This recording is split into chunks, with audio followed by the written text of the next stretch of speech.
satélites, ¿verdad? Ya es más de 20 metros. Y en cambio, por ejemplo, un nanosatélite como el nuestro, que tipo CubeSat, pues no pesa más de 2.5 kilogramos y su tamaño es súper pequeño, ¿verdad? Ahí está la comparativa con un ser humano. ¿Qué es lo que se busca a través de los nanosatélites? Pues democratizar el acceso al espacio. ¿Por qué? Porque es muy barato, muy fácil desarrollarlos y hoy en día, en una época donde cualquier persona puede hacer un nanosatélite, porque los componentes necesarios para hacerlos ya los tenemos a la mano. O sea, ustedes van a una electrónica hoy en día, aquí, incluso aquí en Guatemala, y pueden comprar componentes que se pueden utilizar para desarrollar un satélite, ¿verdad?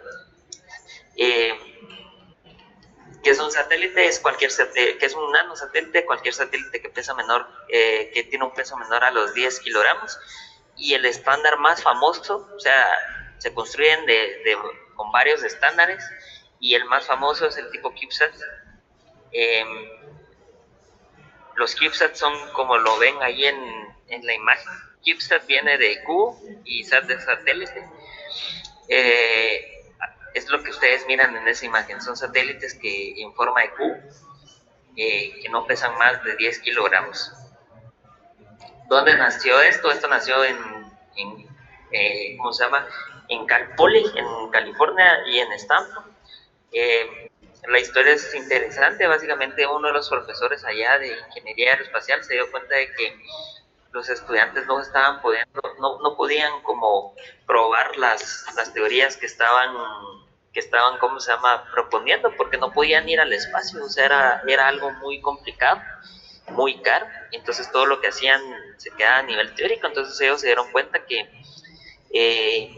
podían, ¿cómo se llama?, llegar al espacio metiendo pequeños satélites en lugar de bolsas de, ¿cómo se llama?, de arena o cubos de cemento, porque cuando ustedes lanzan satélites, usualmente ustedes tienen que nivelar la carga que van adentro del cohete que lanza el satélite al espacio, porque los satélites pues no son como simétricamente perfectos, por así decirlo, ¿verdad? No son simétricos, y el peso en los satélites no está, ¿cómo se llama?, eh,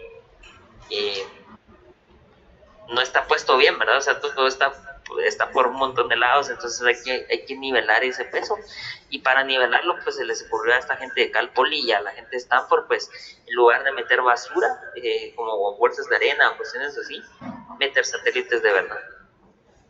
¿Y qué se ganó con esto? Pues un acceso asequible al espacio. Como les decía, no pesa más de 1 litro de leche y es como de un cuarto de un pan sándwich el tamaño. El estándar CubeSat se puede, ¿cómo se llama?, no solo es la unidad fundamental, se conoce como 1U, y eso quiere decir 10 por 10 por 10 centímetros de dimensiones y no más de 1.3 kilogramos de masa. Pero eso no es lo único que hay. También actualmente hay satélites en 2U, por ejemplo, 3U. Hay como matrices de CubeSats, por así decirlo, y así, ¿verdad? ¿Qué es lo que tiene usualmente uno de estos satélites? Pues tiene lo que está compuesto por lo que cualquier otro satélite real tendría. Tiene ¿cómo se llama? Tiene un subsistema de potencia, tiene una carga útil, que usualmente es un experimento, una cámara, lo que es. Aquí va la misión del satélite. Tiene un subsistema de comunicaciones, que es a través de donde se envía información a la Tierra, y también recibe información de la Tierra al satélite. Esto es un transmisor y también una antena, una computadora de a bordo, que es la que se encarga, es el orquestador, la que se encarga de la toma de decisiones y obtener los datos, y también un sistema que controla y determina la actitud. Y tal vez ahí el término actitud, tal vez no lo han escuchado, y si lo han escuchado, pues la actitud de un satélite es simplemente su posición absoluta en el espacio. O sea, decir hacia dónde está viendo, los ángulos, el ángulo actual respecto a un eje inercial. Y bueno, eso solo es algo rapidito para ponerlos en contexto.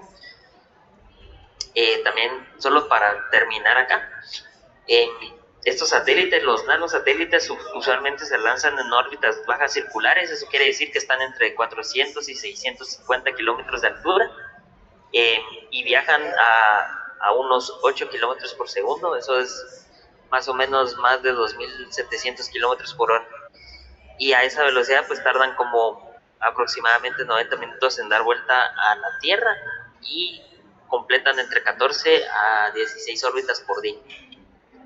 Eh, como están tan cerca de la Tierra, son condiciones óptimas para, por ejemplo, el monitoreo remoto, la observación terrestre o las comunicaciones. Y también esto hace de que, como están tan bajos, o sea, como están tan cerca de la Tierra, la radiación solar y la radiación cósmica, los efectos de esos tipos de radiación no es tan fuerte. Entonces también están como más protegidos y se pueden construir con componentes que no necesariamente tienen que ser de grado aeroespacial, que van a estar en el espacio exterior.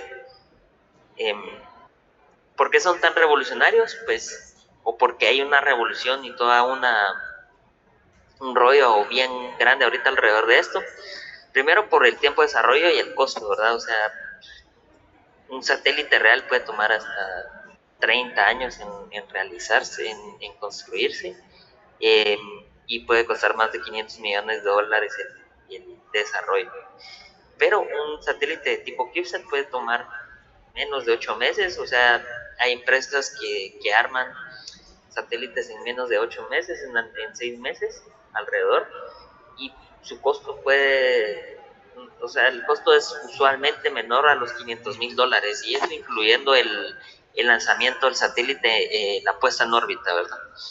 Entonces imagínense pasar de $500 millones a pasar a algo que cuesta menos de $500,000 y que se puede hacer en cuestión de meses. Entonces eso está desarrollando, eso está revolucionando bastante el mercado actual, ¿verdad?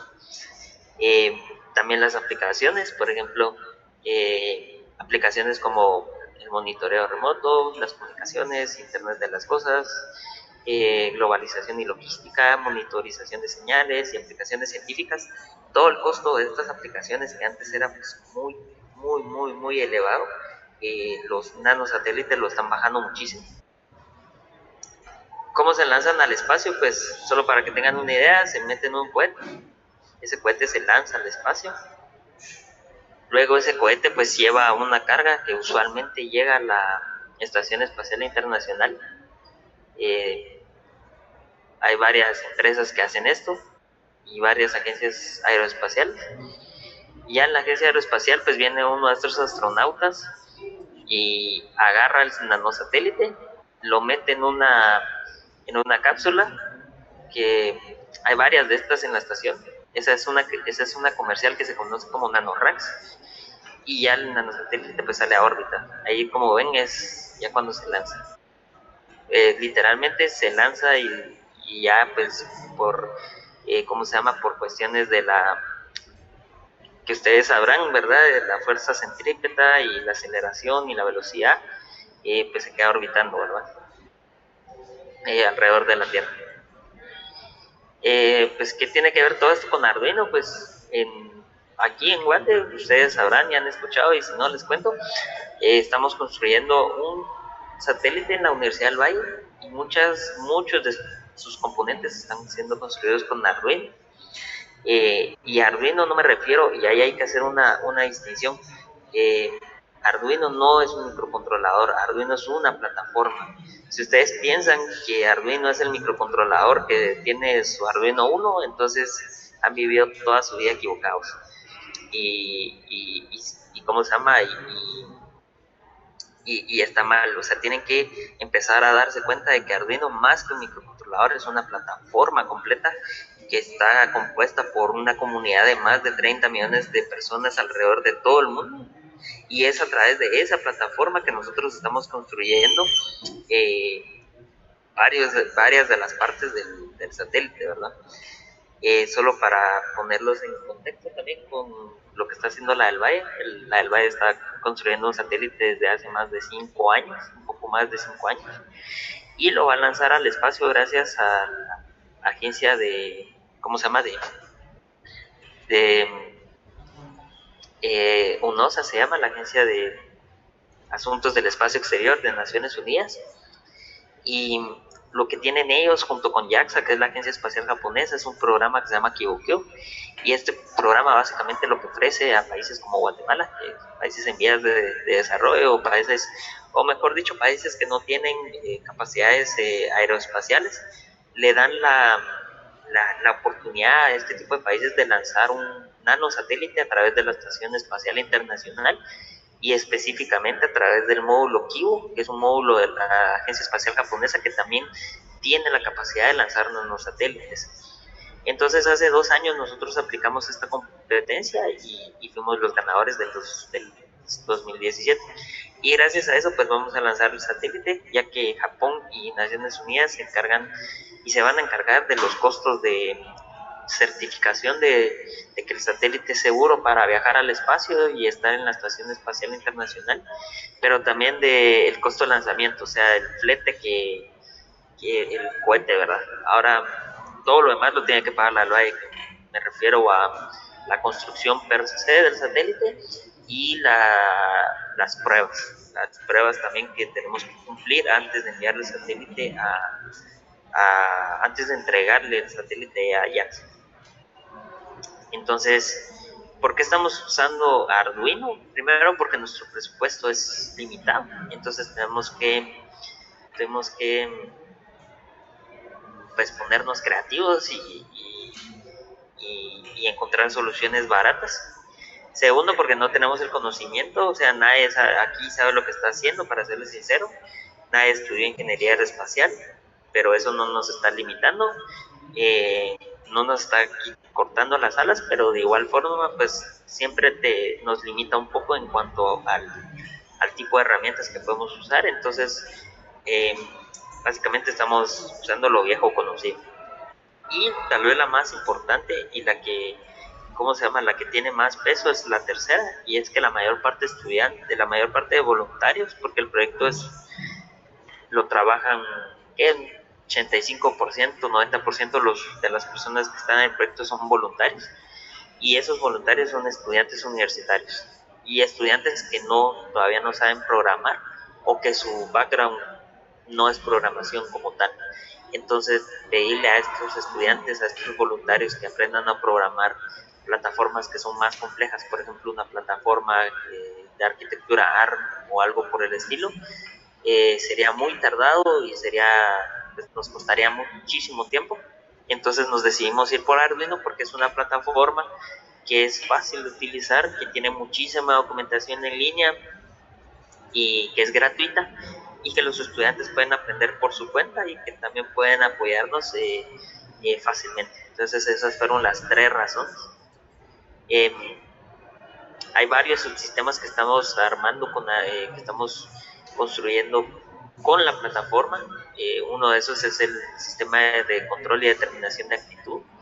Ahorita se los voy a mostrar más tarde. También el sistema de la carga útil, que es el sistema que se va a encargar de controlar a la cámara. Y el mecanismo de despliegue de la antena. Esos son los 3 subsistemas pues más importantes que estamos desarrollando con Arduino. También las pruebas de validación y desempeño de los subsistemas están siendo desarrolladas con Arduino, las hemos estado haciendo con Arduino. Solo para ponerles un ejemplo, la antena que va a utilizar el Quetzal 1 cuesta alrededor de 4.500 euros. Y el mecanismo que despliega esa antena, pues ustedes pueden ver, ahí la antena está compuesta por 4 elementos que rotan. O sea, esos 4 elementos están sujetados a una placa a través de, ¿cómo se llama? Se me olvidó la palabra ahorita. ¿Cómo se llama? Estos son resortes de torsión.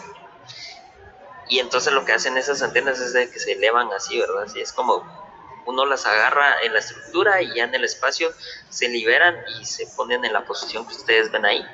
Entonces hay un subsistema que también está hecho a la medida para esto y se puede comprar comercialmente, pero cuesta 4.000 euros, y en total, ya con impuestos y todo, pues todo el sistema de la antena costaba 10.000 euros. pero nosotros solo podíamos comprar uno porque por nuestro presupuesto, y entonces decidimos comprar la antena porque tampoco tenemos el equipo adecuado aquí en la UVG para hacer una antena para un satélite. Es algo que se tiene que hacer muy bien, se tiene que probar muy bien y se tiene que, ¿cómo se llama?, también caracterizar muy bien. Entonces nos tiramos al agua y ahí sí que fue cultura y filosofía maker al rescate. Ahí ven unos estudiantes que trabajan ahorita con el satélite y básicamente con estos estudiantes replicamos el modelo de la antena, pero a muy bajo costo. Ese fue el primer ensayo que hicimos. Como se dan cuenta, es una impresión 3D y cosas que ustedes encuentran en cualquier electrónica o inclusive en CEMAC.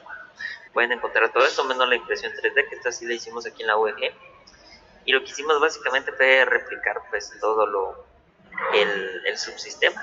Y de esto nació esta placa, que esta placa la diseñé con el objetivo de que los estudiantes pues tenían muchos problemas con estos dos modelos anteriores.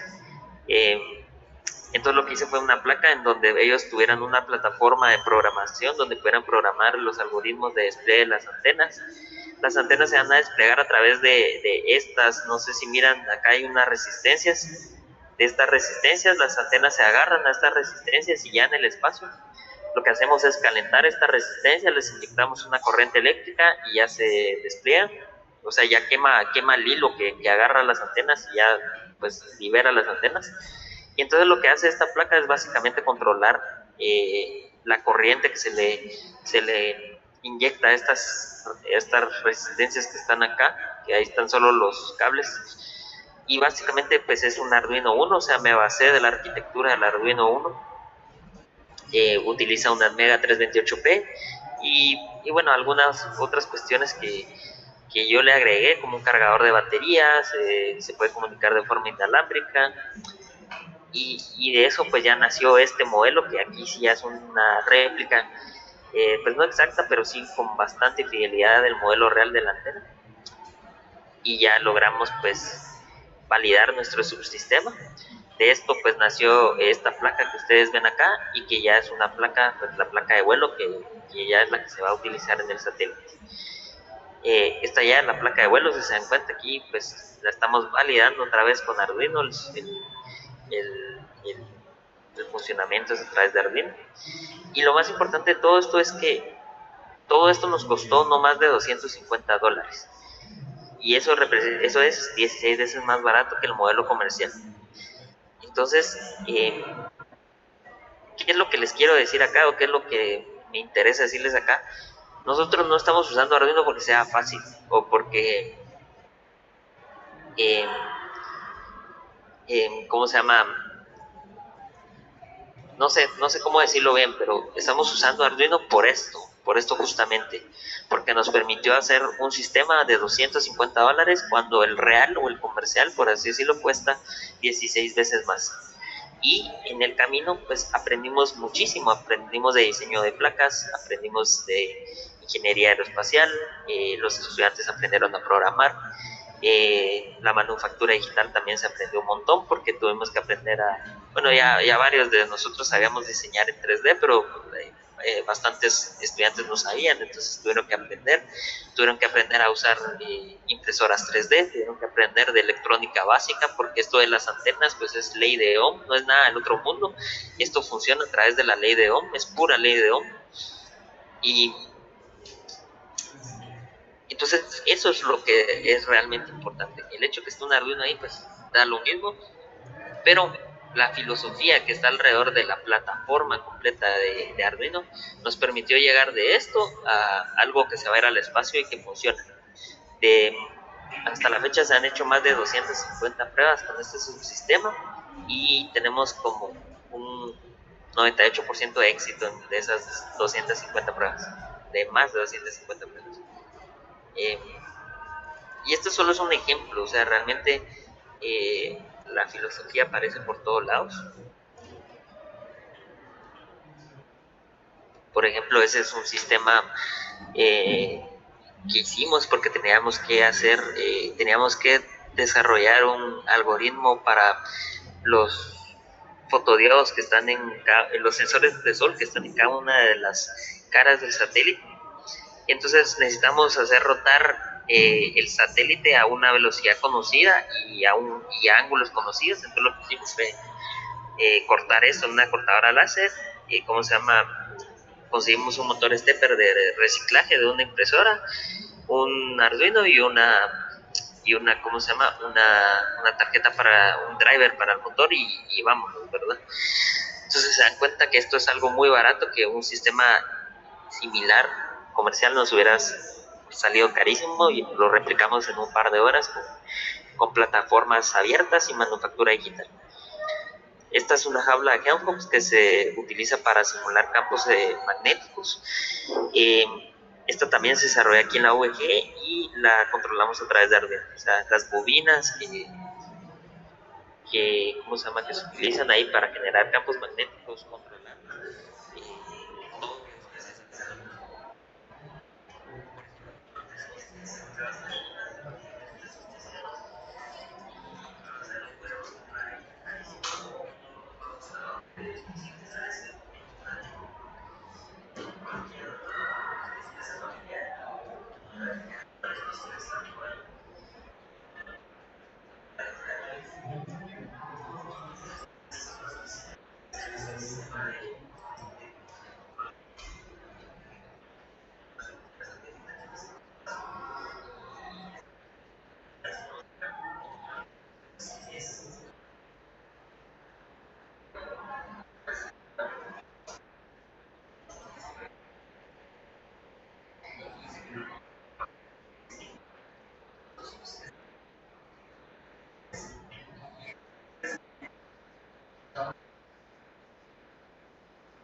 Muchacho, mi pregunta es, eh, ¿qué papel ha jugado la universidad, y el MAE en este caso obviamente, en términos de apoyo?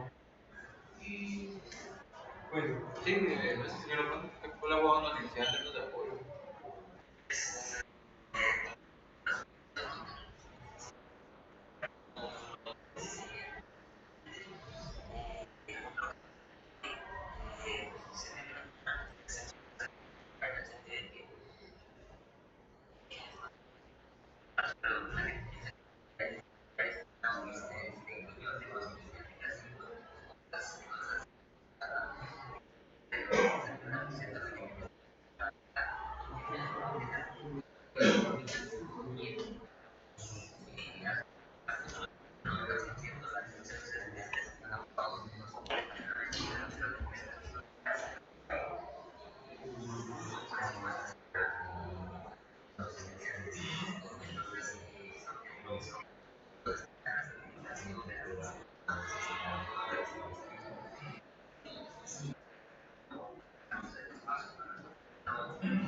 Mi duda es, más curiosidad es qué tan complejo fue venir y calcular la órbita del satélite para que orbite la Tierra, como hay que considerar muchos aspectos, ¿va? Como no es el único satélite que está en órbita, entonces para evitar colisiones con los satélites y eso.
Hay por parte, en nombre de todo el grupo, le queremos agradecer por su tiempo y ¿No?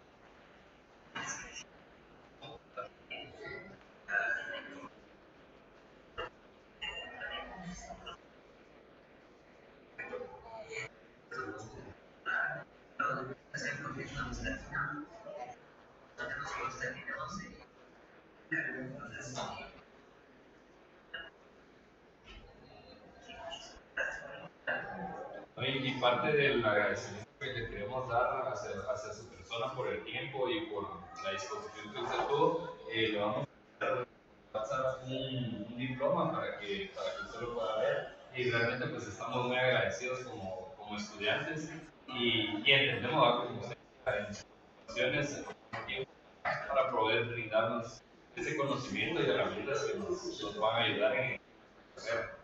Entonces, muchas gracias. Tenga buen día.